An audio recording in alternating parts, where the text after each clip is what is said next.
Ladies and gentlemen, today we're going to be talking about polynomials. What does the word poly mean? Many. That's right. So a polynomial is simply many terms. It's a variable expression with many terms. Just a quick review, Algebra 1. If you have something like x plus 3, that is a variable expression. Does it have many terms? It doesn't have a lot. It has 2 terms, but yet it's still a polynomial. Now, if you have an equal sign, like and a 5, then that's no longer a variable expression. That's an equation with an equal sign, right? Equations have equal signs. Yes, it has a variable expression on the left side, but I just want to clarify that you could solve an equation, you cannot solve a variable expression. So x plus 3 is a variable expression. It is a polynomial, okay? Let's go through the vocab here. So a polynomial, it's just many terms. It's just a variable expression. But in order for it to be a polynomial on one variable, you must have only one type of variable. The terms must be real, not imaginary, and have non-negative exponents. So you don't want any negative exponents there. And you don't want more than one variable. You don't want x and y's. You don't want a variable in the denominator. But anyway, a polynomial, just remember, it's many terms. Vocab word number 2, degree. That's simply the highest exponent of a variable or variable expression. Okay? So if I have, let's all go right here, right next to the definition of degree, and let's write an example here. Let's say I have a 2x minus x to the third take away 4 plus 5x squared. Let's say I had that giant, disgusting polynomial. That's definitely a polynomial. It has many terms. And I asked you, what's the degree of this polynomial? Based on the definition, what would it be? 3. Degree is simply the highest exponent. So the highest exponent is 3. The degree is 3. Okay? So everybody understands the definition of degree? It's not a deodorant stick. It's simply the highest exponent of your polynomial. Yes? All right. Standard form. Now, we've already talked about standard form quadratic equations. You guys remember that? A standard form quadratic is where you had ax squared plus bx plus c. Yay? Those are parabolas, right? You could find the vertex by using the formula x equals negative b over 2 times a. You guys remember that stuff, right? I hope at least.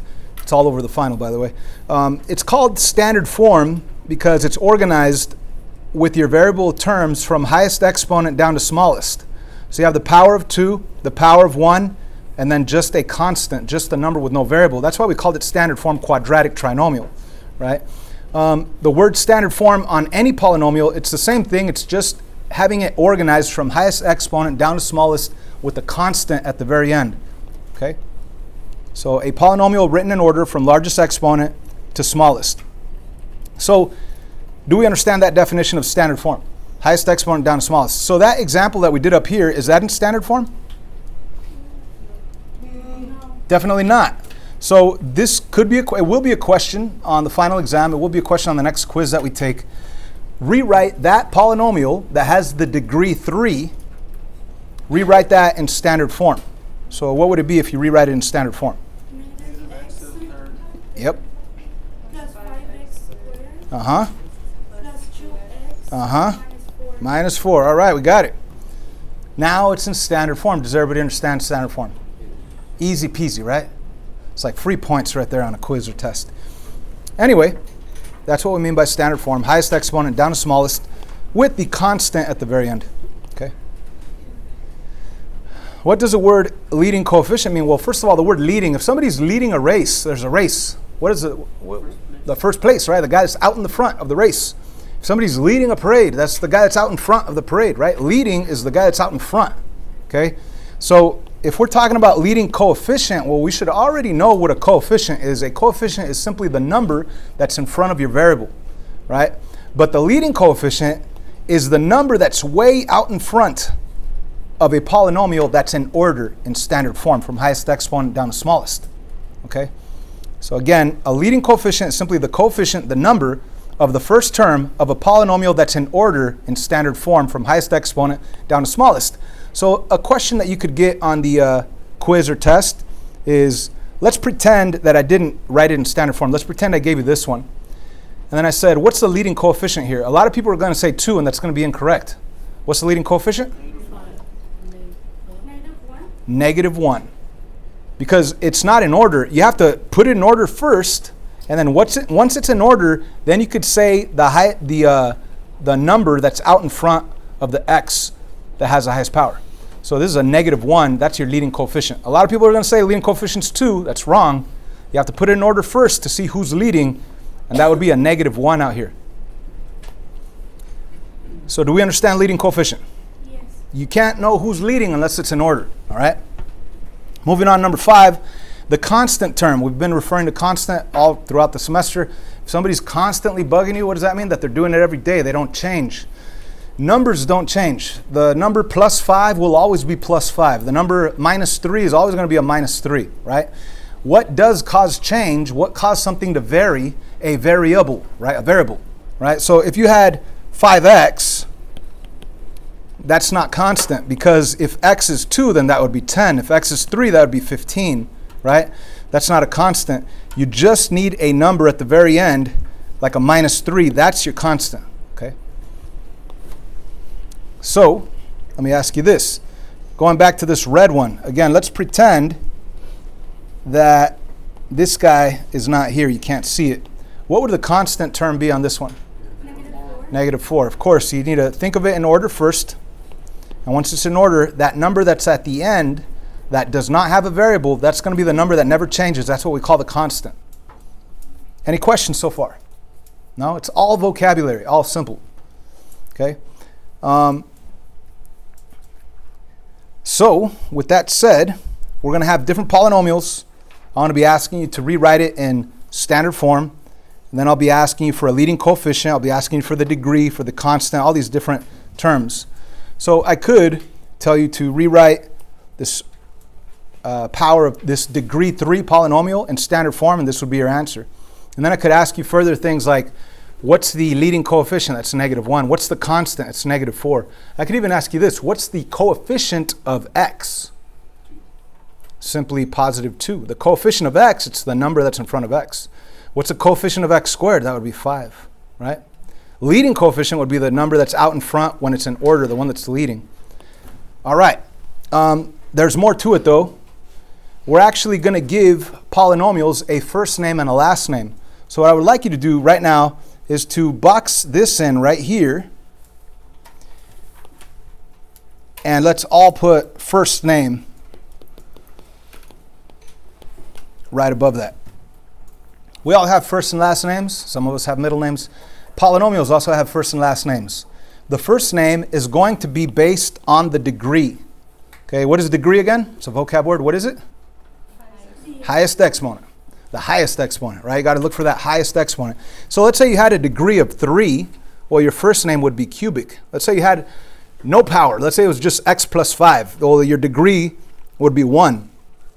Right, because there's an invisible power of 1 on the x. That would be linear as your first name. But let's say you had the degree of 4, then that would be quartic. So the first name is going to come from your degree, the highest exponent that you see on your polynomial. Now over here, let's box this in and put last name. Last name. That one's really easy. Last name is the easiest one because it's simply the number of terms that you see on your polynomial, and the terms are separated with a plus or a minus sign. So if there's only one term, that's monomial. Mono means 1. If there's 2 terms, like x plus 5 or like x squared minus 7, that's a binomial. Bi means 2, right? Bicycle, 2 tires. Trinomial, that's 3 terms. Triangle, right? 3 angles, 3 sides. Trinomial is a polynomial with 3 terms. Poly simply means many, so we're going to say 4 or more. You call that a polynomial. So that's how the last name comes about. So if I were to go to this guy that I rewrote in standard form, highest exponent down to smallest, the degree is 3, I need to give this a first and last name. What would you say this first and last name is? Cubic polynomial, right? Cubic, because the highest exponent is 3. Polynomial, because there's 1, 2, 3, 4 terms. So if there's 4 or more, we call it polynomial. Polynomial, many terms. What do you guys think? Straightforward, pretty easy, right? Down here, we have examples. So I give you a variable expression. I give you a polynomial. And then I state the degree, right here in this next column. And then at the very end, I give you your first and last name. So let's just focus in on the polynomial itself. How many linear polynomials do you see? How many linear polynomials do you see? Is this a linear polynomial? You see two linear polynomials. There's a power of 1, power of 1. Both of these are linear polynomials. Do you know why they call them linear polynomials? Linear because if you were to graph this on a graphing calculator or on paper, if you had y equals negative 2x, it would produce a line. Anything that has an x to the power of 1 would produce a line when you graph it. That's why their first names are called linear. Let's be more specific though. This is a linear. How many terms do you see here? 1. So this is a linear monomial. First and last name, linear monomial. This is a linear, but how many terms do you have here? 2. So linear binomial, right? What would we call this guy, first and last name? Power of 2 is what? Quadratic. And how many terms? Trinomial. Now some of us are thinking, well, why the heck is power of 2 quadratic? Well, just to give you a little bit of info, if you graph anything that has a power of 1, what do you get? A line. That's why it's called linear. And a line, if you graph any type of line, the maximum amount of quadrants it could go through is 3 of them. Here's quadrant 1, quadrant 2, quadrant 3, and quadrant 4. So if you draw a line, here's a line right there, boom. Which quadrants does that blue line go through? 1, 3, and 4. Yay? Now, and that's just by graphing y equals x minus, let's say, 2 or something like that, right? If I were to graph a parabola, y equals x squared minus 1, what that would do would give you a U-shaped curve, but that U-shaped curve could now actually go through all 4 quadrants. That's why they call a quadratic a quadratic. Power of 2 doesn't mean 4, but when you graph something with a power of 2, it'll produce a graph that for the first time could actually go through all 4 quadrants. Are you with me? Okay, so that's not really that important to know. It's just good information. All right, so the power of 2 is a quadratic, 3 terms, trinomial. How about this guy? What would you call this guy, first and last name?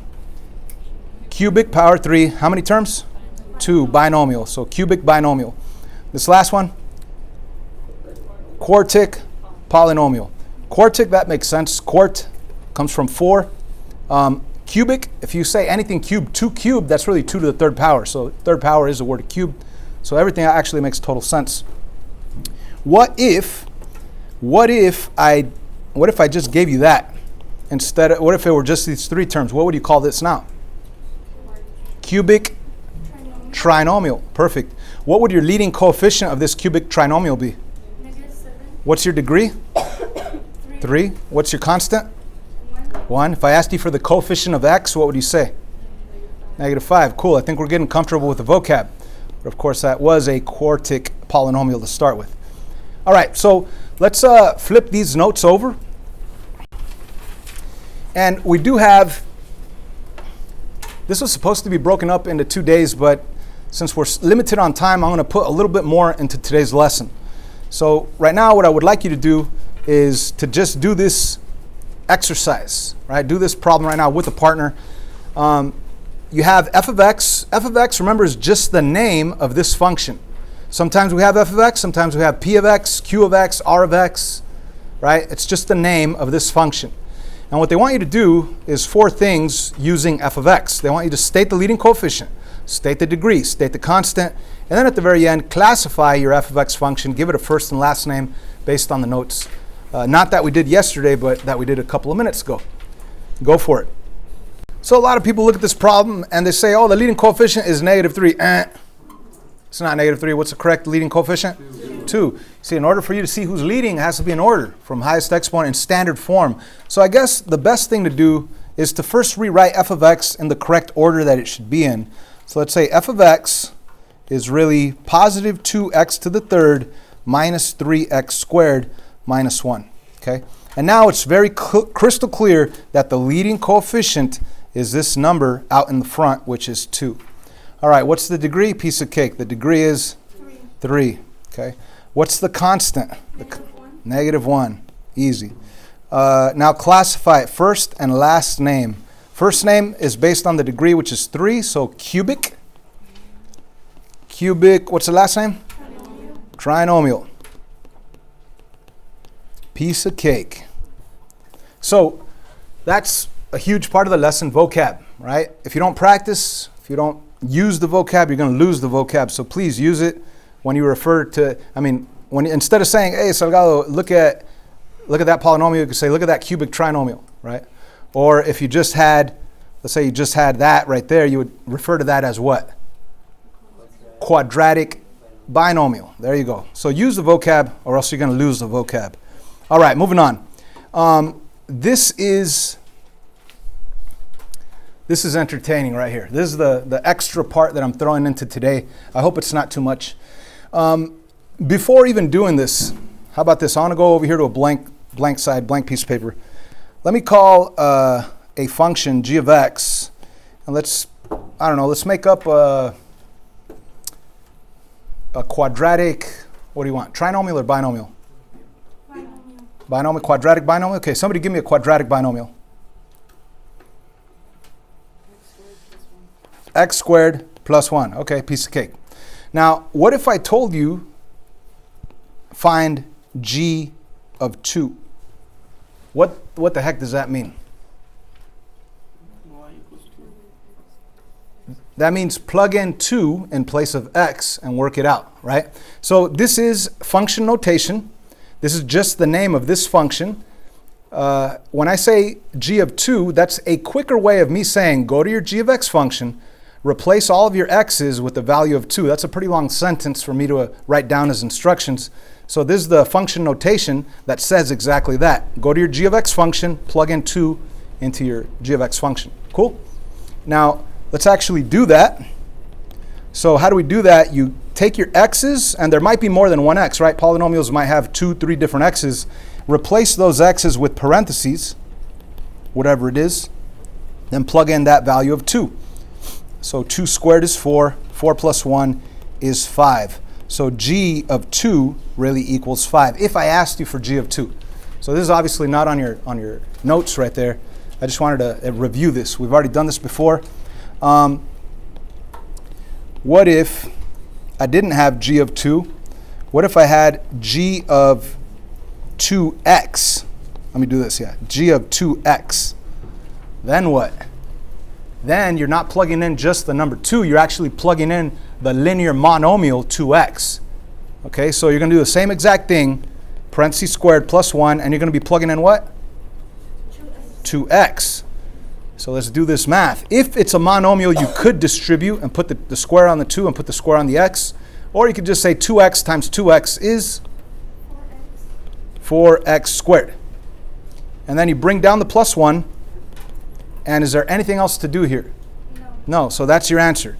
G of 2x equals 4x squared plus 1. Of course, it could give you even more fun. What if I'm using the same g of x function and I told you find g of x plus 3? Then we're plugging in a linear binomial into the position of x. So let's plug in the x plus 3 right into this x position. So again, we're going to begin by rewriting our function g of x, x squared plus 1. But then we're actually plugging in the linear binomial x plus 3 into the parentheses, x plus 3 into those parentheses. Now this does create more work because you cannot distribute the power of 2 when you have a plus or a minus sign in there. Right there, you'd actually have to rewrite your binomial 2 times and multiply it through using distributive property.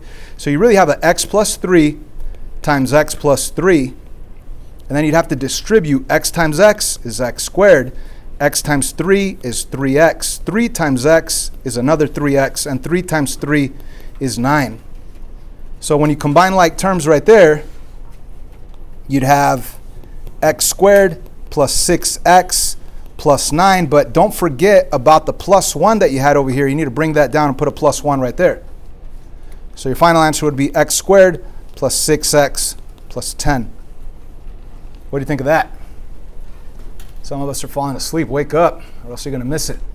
So again, function notation, g of anything, you're just going to plug in that anything, that something, you're going to plug it into your g of x function, replacing your x with whatever they tell you to replace it with. They might tell you to replace it with the 2x. They might tell you to replace it with the x plus 3. They might even just tell you to do this. They might tell you 5g of x. What the heck is that? If they ask you 5g of x, what does that tell you to do? Anybody? What's between the 5 and the g of x? Is there a plus sign? What's between the 5 and the g of x? Multiplication. So that's really telling you to multiply your g of x function by 5. Okay? So what would we do? We would have 5 times our g of x function, which is exactly x squared plus 1. So you'd have x squared plus 1. Yay? So you distribute 5 times x squared, 5x squared, 5 times 1, that's 5. So they could ask you many different things with these different functions. Any questions so far? All right, so where is it all going to go to? It's going to get, this is as crazy as it could possibly get right here. I give you the g of x function, which is what? What's that first and last name of that g of x function? Quadratic trinomial. Okay, so we have a quadratic trinomial there. The name of it is g of x function. And they want us to do all of this. Now, this is ridiculously crazy. Follow along, but you're going to have to write really tiny. What does this say right here? It says g of c minus 1. G of c minus 1. So what do they want us to do? They want us to plug in the c minus 1 in place of our x's. So we have x's right here. We're going to rewrite this whole thing, but with parentheses in place of the x's. And in the parentheses, we're going to put in a c minus 1. So let's do exactly that. Write really small. And we're going to put x squared. And we're going to put plus 5 times x minus 6. So all I'm doing right now is this first piece. I'm not even going to look at the minus 3 times g of 2c. I'm just doing this first piece. I'm plugging in c minus 1 into the parentheses, into the x positions of my g of x function. So let's put c minus 1 right in there. The binomial c minus 1, binomial c minus 1. And there's going to be a world of math right here just on this first part. If you understand this, you're going to get it right. You're going to understand everything, right? There's no way that any question on the final exam is going to be this difficult or this challenging or this fun. I like to call it fun. So what we really have is c minus 1 times c minus 1. And we're going to distribute c times c, c squared. C times negative 1, negative 1c. Then we go negative 1 times c, that's negative 1c. And negative 1 times negative 1 is positive 1. And we combine the middle terms, what do we get? C squared minus negative 2c plus 1. Thank you. We end up with c squared minus 2c plus 1. And ladies and gentlemen, that's barely this first part of the binomial squared. We still need to distribute that 5. So let's distribute the 5. What's 5 times c? 5c. And you know what? I'm going to bring down that 5c and put it right here as a plus 5c. And then 5 times negative 1? Negative 5. Negative 5. I'm bringing that down right here. And I'm also going to bring down this minus 6 over here. So we have this ginormous polynomial. Let's combine like terms. Let's simplify that polynomial. So c squares, is there any other c squares? No, let's combine the c's with the c's. So I have a negative 2c here and a positive 5c there. Let me first begin with the c squared, I'm sorry. But what is negative 2c plus 5c? 3c. Okay, so let's put plus 3c.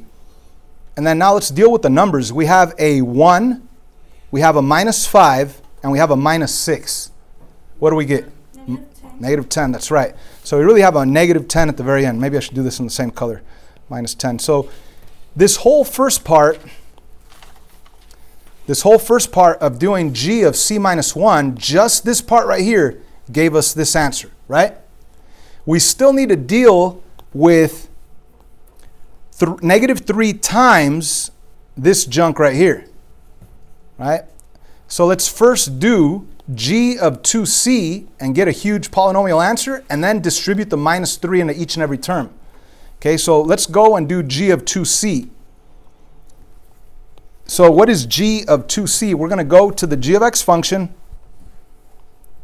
and we're going to plug in 2c. So we have parentheses squared plus 5 times parentheses minus 6. And we're plugging in a 2c. That 2c that's right there, we're going to plug it in. 2c right there and 2c right there.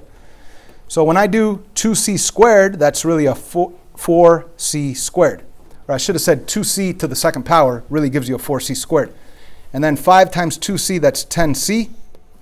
And then minus 6. Everybody with me? Yes. Now, that's barely this part of plugging in 2c into the g. Now, we still need to multiply by negative 3. So I'm going to rewrite the negative 3 with the multiplication, but I'm going to put this in brackets because we need to multiply the entire answer by negative 3, the entire answer by negative 3. So what do I have now? When I distribute, I have negative 3 times 4c squared, that's negative 12c squared. Negative 3 times 10c, that's negative 30c. Negative 3 times negative 6 is positive 18. Now that we've done this first part, got this answer in black, this second part got this answer in red, now let's combine both the like terms, right? So we have a c squared that I could combine with the negative 12c squared, and what do I get? Negative 11c squared. There you go. And how about 3c with negative 30c? Negative 27c. And the last one, positive or negative 10 with the positive 18? Positive 8. Positive 8. You guys notice that I'm not circling everything I'm combining. I use different symbols to show what I'm combining. I'm combining the c squares with the c squares. I circled those. I did a regular underline on the regular c's, and I did a squiggly underline on the constants, on the numbers. So anyways, that is our final answer to this question. It's a lot of math, right? You're going to see right now on the homework, you're not going to have anything close to being this challenging. Everything is way easier. I did this crazy hard one because if you understand this, everything else is going to be cake. So let's take a look at the homework. Now, we are going to look at the homework, but there's more to these notes. Obviously, we're going to continue this tomorrow. We're going to be talking about end behavior and stuff. But as of right now, I want to practice simplifying, evaluating polynomial functions. So here's our worksheet, 5.3 WSP. And look at the first part. It's really easy. It says find p of negative 2, find p of 3. So all you're doing on the first part is simply plugging in the number negative 2 into your p function, and then separately plugging in the positive 3 into your p function, and you get two nice answers, right? We'll do a couple of examples on each section.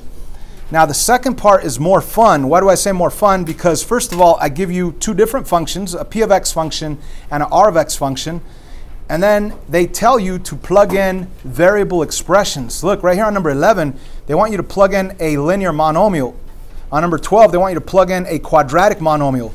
On number 14, they want you to plug in a linear binomial or a quadratic binomial. So you're going to be plugging in polynomials into the polynomial functions. So that's where it gets more entertaining. And once again, we will continue with the same exact section tomorrow when we deal with the actual graphs of polynomial functions. Right now, we're just dealing with the algebra part of it. So let's do, I don't know, pick one on the first part, 5 through 10. Which one? 10. 9? All right, 9. Why not? Let's do 9.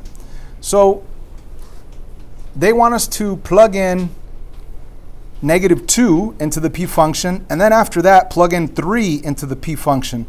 So let's plug in negative 2, and we're going to show that we're plugging in negative 2 by writing p of negative 2. Now you might have to write this in your notebook if you don't have enough space, but I'm going to plug in negative 2 wherever my x's are at. So I do have x to the 4th plus 1/2 x to the 3rd minus 1/2 x. And we are plugging in a negative 2 into those x positions. Okay? And now we're going to simply do the math. What is negative 2 to the 4th power?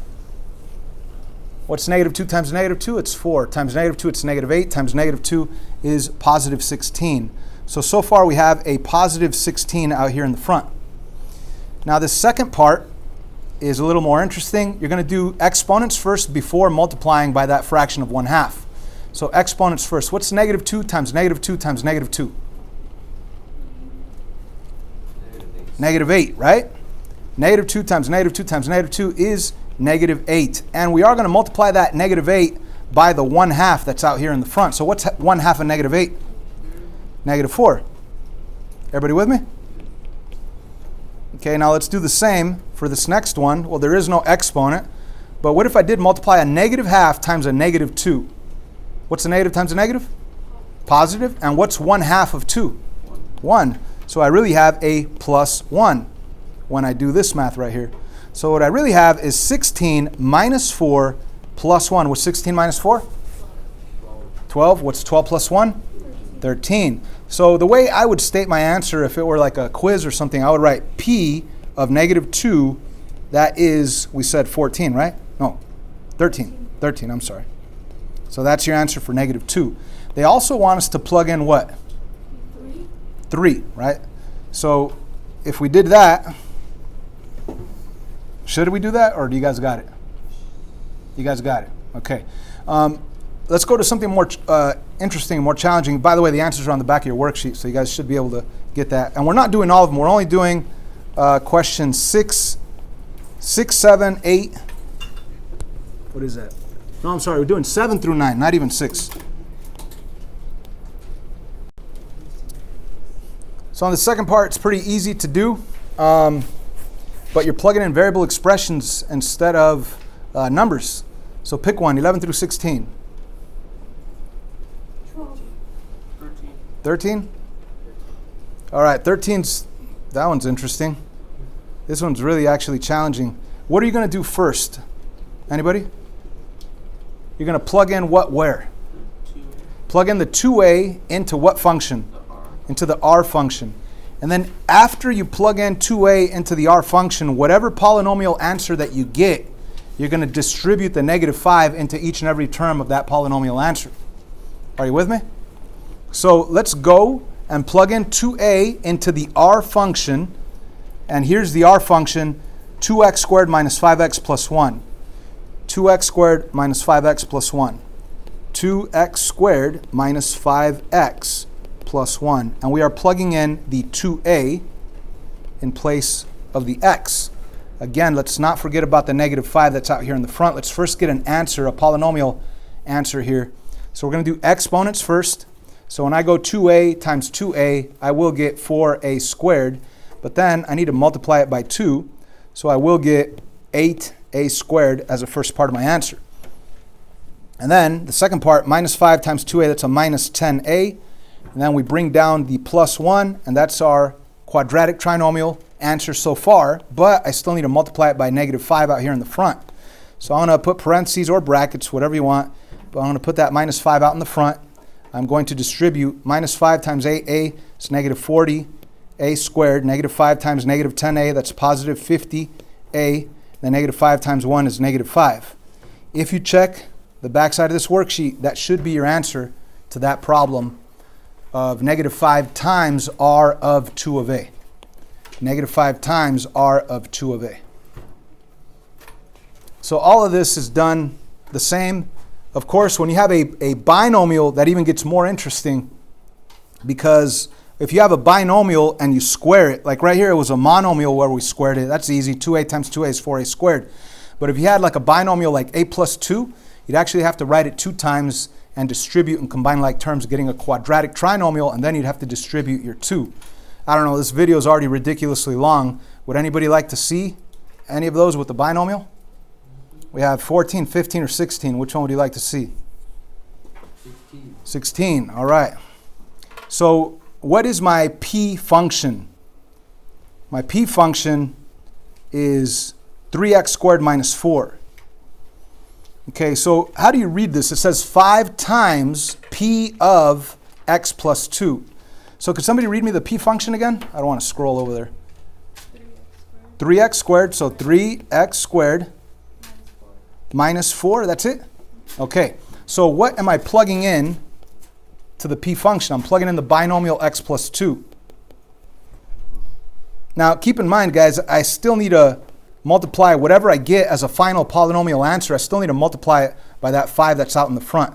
Okay, so we're going to do x plus 2 times x plus 2. That's really going to be x times x squared, x times 2, that's 2x. 2 times x, that's another 2x. 2 times 2, that is 4. When I combine the middle terms, I get a 4x. So I finally get x squared plus 4x plus 4. That's barely doing the binomial squared. I still have the multiplication of 3 that has to come down. This multiplication of 3 is going to come down. I put that in brackets. And I also have the minus 4 that has to come down. So obviously we're going to multiply before subtracting. So we're going to distribute 3 times x squared, that's 3x squared. 3 times 4, that's 12 with an x. 3 times 4, that's 12. It didn't have an x, so it's just 12. And at the very end, we have the minus 4. So our final answer for this part, the p of x plus 2, our final answer is 3x squared plus 12x plus 8. That's not the final answer. Why not? Because we still have the multiplication of 5 on the outside. So again, I would use brackets or parentheses. And let's put that multiplication of 5 that's out in the front, put it right here out in the front, and multiply that 5. So our final answer here will be 15x squared plus 60x plus 40. Do me a favor, check that in the back, please. We're good? And that's as hard as it gets. Okay, so I do want you to practice. We're only doing 7, 8, and 9. We already did 9, so you're doing 7 and 8. And then we're doing the rest of these. Please be very careful on your work and check your answers as you go. They're on the back side of your worksheet.